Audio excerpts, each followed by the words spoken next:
In a recent video, I had some harsh words about modern game development practices, specifically calling out the over-reliance on Unreal Engine 5. I was aware that this is considered controversial, and there's a certain type of person who hears something like that and will immediately just parrot, "You don't know what you're talking about." Even though most of those people have never made a game in their life and wouldn't know the first thing about where to start, but that's beside the point. The point is this insistence that the engine you use has absolutely nothing to do with the way it looks, feels, and performs, and that it's 100% down to how the developer uses it is absurd. This is The Binding of Isaac. When it came out, it was one of my favorite games. I do not play it anymore because The Binding of Isaac Rebirth is a strictly better experience, and only the most die-hard contrarian would disagree. The reason is because The Binding of Isaac is a Flash game. Flash was never designed to make real games. It was designed for banner ads and interactive web pages and maybe some simple browser-based games on the same level phone games are today. And because of this, The Binding of Isaac has significant issues, mainly lack of controller support, which was jankier to work around when it came out than it is today, and performance issues anytime there are more than a handful of objects on the screen, which persists no matter what kind of system you run it on. You cannot solve these issues in Flash, no matter how much of an action script wizard you are. Similarly, you can make an action platformer or bullet hell shooter with Subgrid Collision and RPG Maker 2000 without executable hacks. You can, but you shouldn't, even with those hacks, because you will inevitably run into issues that can't easily be resolved, if they can at all, and the issues you can resolve will take you more time and effort than just learning to use the right tool for the job.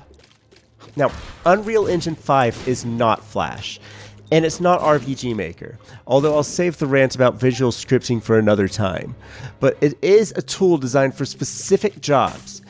Its main job is for AAA games that are trying to look like live-action movies, right down to that thing where they spray the sidewalks with water between shots and the cinematic frame rates. If that's what you're making, Unreal Engine 5 is the right tool for you, and I don't care about your game.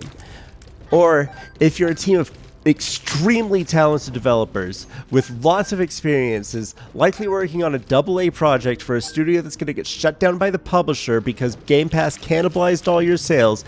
and you've got a good understanding of Unreal's limitations and how to work around them, or better yet, you have someone who can tweak the source code to eliminate some of its limitations, go fucking wild. That kind of dev is the extreme minority, and it's the small shining example that although you don't know what you're talking about, it's the dev, not the engine chorus, trots out every time somebody criticizes the use of the engine by the last category, which is when a small indie studio sends me a key for their low-budget adventure game that looks like a 2013 Unity game except with ugly Unreal lighting and post-processing effects slapped over the top of it so it runs like dog shit. So I turned the graphics down to the lowest settings where it loses all the ugly Unreal lighting and post-processing effects so it just looks like a 2013 Unity game, but I still get slideshow performance with maximum audio stuttering while my admittedly ancient CPU has all 4 of its cores pegged to 100%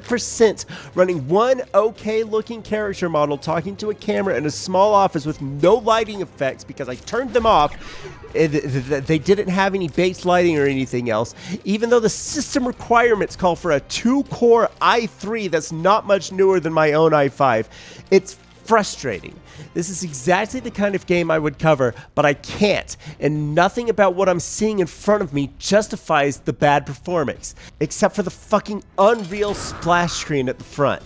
And every time I see a student project with highly stylized art, except it once again has that ugly Unreal lighting and post-processing slapped on top, and it runs like dog shit on the lowest settings, where once again all that is turned off, I just think there's another group of developers who will never use the right tool for the job, and they will never learn to adjust the engine for their own needs because all they know is visual scripting, because all they are taught is Unreal, and all they know is Unreal, and they will never know anything else.